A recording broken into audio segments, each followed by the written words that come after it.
Salut les amis et bienvenue sur la chaîne. Aujourd'hui, on va déconstruire un mythe tenace.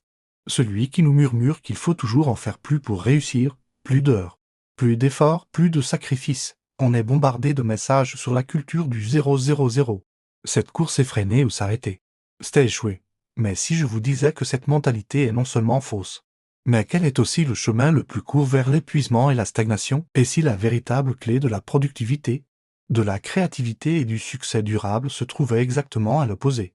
Dans l'art de ne rien faire, restez avec moi, car on va explorer ensemble comment le repos, loin d'être un luxe, est en réalité votre plus grand atout stratégique. On va voir pourquoi notre corps et notre cerveau ne sont tout simplement pas faits pour tourner à plein régime en permanence.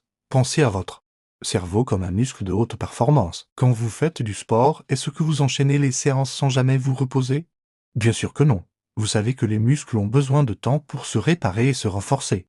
Eh bien, pour notre cerveau, c'était exactement la même chose. L'effort mental continu, que ce soit au travail, dans les études ou dans vos projets personnels, consomme une quantité énorme d'énergie et de ressources neurologiques. Les neurotransmetteurs comme la dopamine et la sérotonine s'épuisent et notre cortex préfrontal, la partie du cerveau responsable de la concentration, de la prise de décision et de la résolution de problèmes, se fatigue. Quand il est surchargé, il devient moins efficace. C'est la raison pour laquelle, après des heures de travail acharné, vous avez l'impression de lire la même phrase en boucle sans la comprendre. Ce n'est pas un manque de volonté, c'est une limite biologique. Ignorer ces signaux, c'est comme conduire une voiture avec le voyant d'huile allumé en espérant que tout ira bien.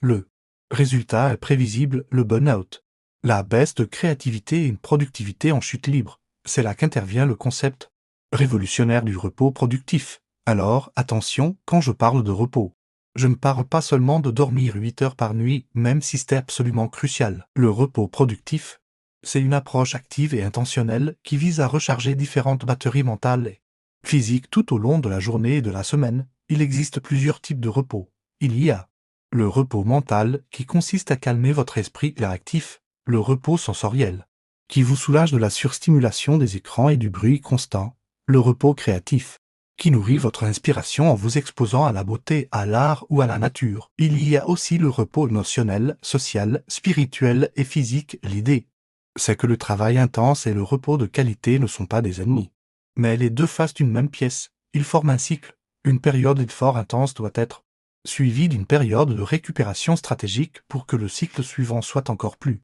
performant. Le repos n'est donc pas du temps perdu. C'est l'investissement qui rend votre temps de travail infiniment plus précieux et efficace. Alors, comment on intègre concrètement ce repos productif dans nos vies surchargées? Je vous propose une méthode simple en 4 étapes.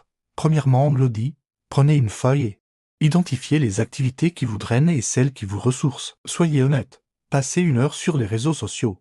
Est-ce que ça vous repose vraiment ou est-ce que ça vous vide encore plus? Listez ce qui vous nourrit, une balade en nature, écoutez de la musique, discutez avec un ami. Dessiner, méditer. Deuxièmement, la planification. Oui, vous avez bien entendu. Il faut planifier son repos comme on planifie une réunion importante. Intégrer des micro-pauses de 5 minutes toutes les heures. Une plus longue pause pour le déjeuner sans écran. Et prévoyez des blocs de repos créatif ou repos social dans votre semaine. Troisièmement, la diversification. Variez les types de repos. Vous avez passé la matinée en réunion? Offrez-vous un repos social en passant un peu de temps seul. Vous avez passé des heures devant un tableur Excel? Optez pour un repos sensoriel en allant marcher dehors et en regardant au loin. L'idée est de compenser le type d'effort fourni. Et enfin, quatrièmement, la déculpabilisation. C'est peut-être l'étape la plus difficile.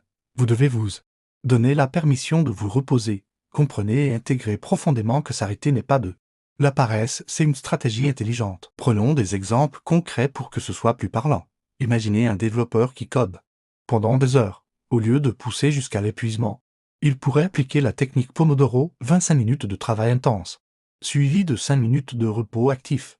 Pendant ces 5 minutes, il ne consulte pas ses mails, il se lève, s'étire, regarde par la fenêtre, boit un verre d'eau, il pratique un repos physique et sensoriel. Après 4 cycles, il prend une pause plus longue de 20 à 30 minutes. Autre exemple, une créatrice de contenu qui a passé sa journée à filmer et à monter des vidéos. Elle est épuisée mentalement et sensoriellement. En fin de journée, au lieu de s'affaler devant une série, elle pourrait choisir un repos créatif, aller visiter une petite exposition, lire quelques pages d'un roman de fiction, ou simplement écouter un album de musique sans rien faire d'autre. Ça va nourrir son inspiration pour le lendemain bien plus efficacement. Personnellement, une de mes techniques préférées est la promenade de décompression de 15 minutes après ma journée de travail sans téléphone.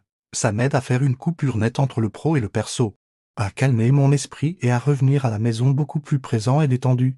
Testez différentes approches et voyez ce qui fonctionne le mieux pour vous. En conclusion, il est temps d'abandonner cette culture toxique du toujours plus. La véritable performance ne se mesure pas au nombre d'heures travaillées, mais à la qualité de l'attention et de l'énergie que vous y consacrez. Et cette qualité dépend directement de votre capacité à vous reposer intelligemment. Le repos n'est pas l'ennemi de la productivité, il en est le carburant indispensable. Alors, mon défi pour vous cette semaine est simple, choisissez une seule des 4 étapes et mettez-la en pratique. Commencez par l'audit de votre énergie, ou planifiez une seule pause de 15 minutes, sans écran dans votre journée, peu importe la taille du premier pas. L'important est de commencer à changer de perspective. Vous verrez rapidement les bénéfices sur votre concentration, votre créativité et votre bien-être général. Le succès durable se construit sur un rythme soutenable, pas sur un sprint vers l'épuisement. Prenez soin de vous, car c'est la chose la plus productive que vous puissiez faire. Merci d'avoir regardé cette vidéo jusqu'au bout. Si elle vous a plu et vous a été utile, n'oubliez pas de laisser un pouce bleu, de vous abonner à la chaîne et d'activer la cloche pour ne rien manquer. À très bientôt pour une nouvelle vidéo.